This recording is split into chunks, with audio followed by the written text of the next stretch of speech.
नमस्कार दोस्तों। बागेश्वर धाम के पीठाधीश्वर धीरेन्द्र कृष्ण शास्त्री ये कह रहे थे कि जो लोग महाकुंभ में नहीं आएंगे वो सच्चे सनातनी नहीं हैं, वो देशद्रोही हो सकते हैं। बागेश्वर धाम के पीठाधीश्वर के बाद तमाम साधु संतों ने 144 साल की महिमा का बखान किया, लेकिन आज जब लोग पैदल चल रहे हैं, जब सड़कों पर जाम लगा हुआ है, जब हाईवे पर 20-20 घंटे 25-25 घंटे लोग अपनी कारों के अंदर कैद हैं, ट्रेनों में घुसने के लिए मारामारी है, लोग एक दूसरे को मारने पीटने पर आमादा हो रहे हैं, जब महाकुंभ की भगदड़ में मौतें हो चुकी हैं, तब इन साधु संतों की जुबान से एक शब्द नहीं निकलता।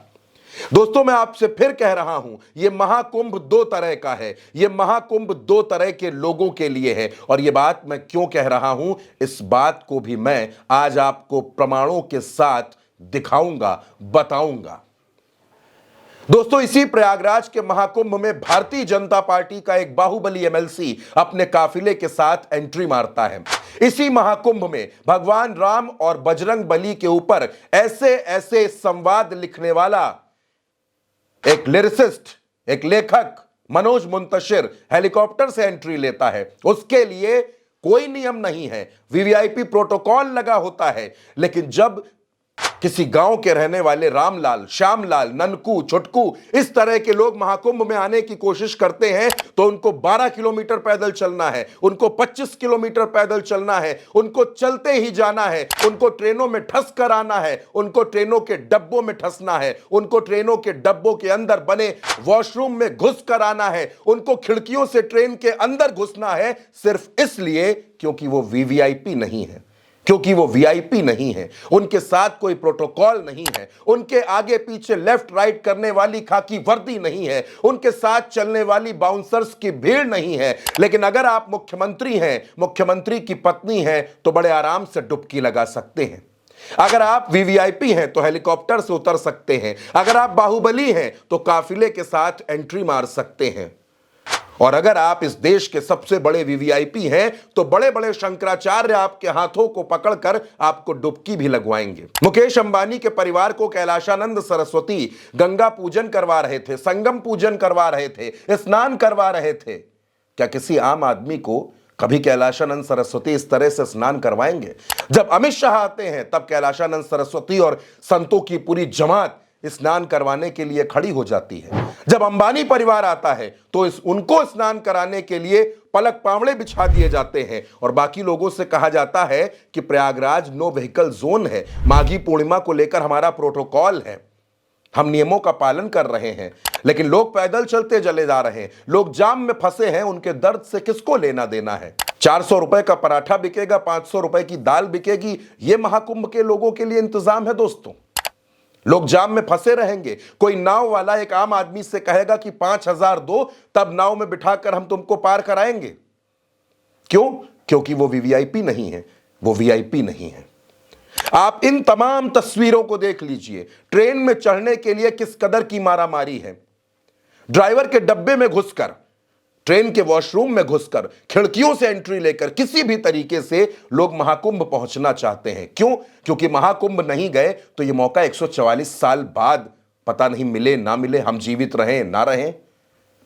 महाकुंभ में जाएंगे तो सारे पाप धुल जाएंगे। महाकुंभ जाइए, स्नान करिए, आस्था के साथ जाइए, श्रद्धा के साथ जाइए। लेकिन कोई भी श्रद्धा, कोई भी आस्था, कोई भी धर्म, कोई भी सनातन आपकी जिंदगी से बड़ा नहीं हो सकता।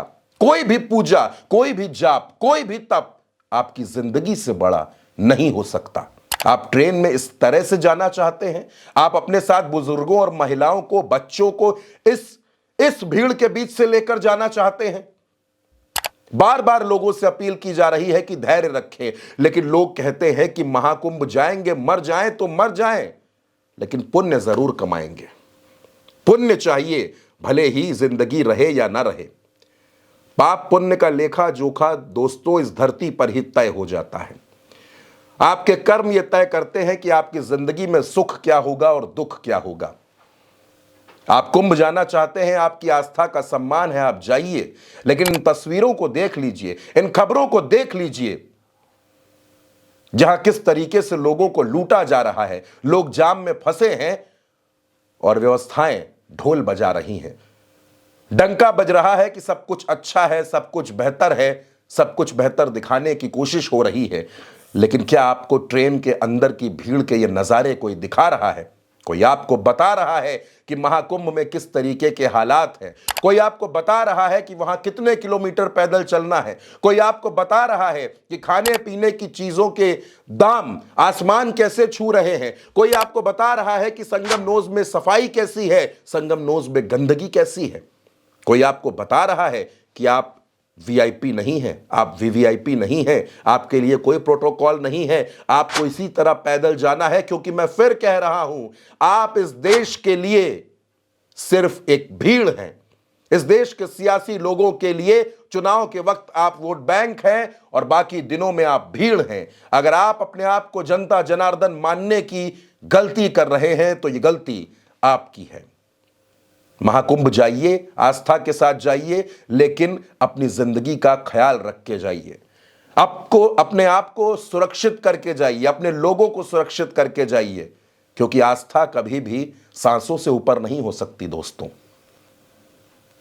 महाकुंभ में दो तरह के जो इंतजाम हैं, एक बड़े लोगों के लिए है और एक इस देश के आम लोगों के लिए है, जिनके लिए कोई इंतजाम दरअसल है ही नहीं। उनको पैदल जाना है तो जाना है, उनके लिए किसी तरीके की कोई सुविधा नहीं है।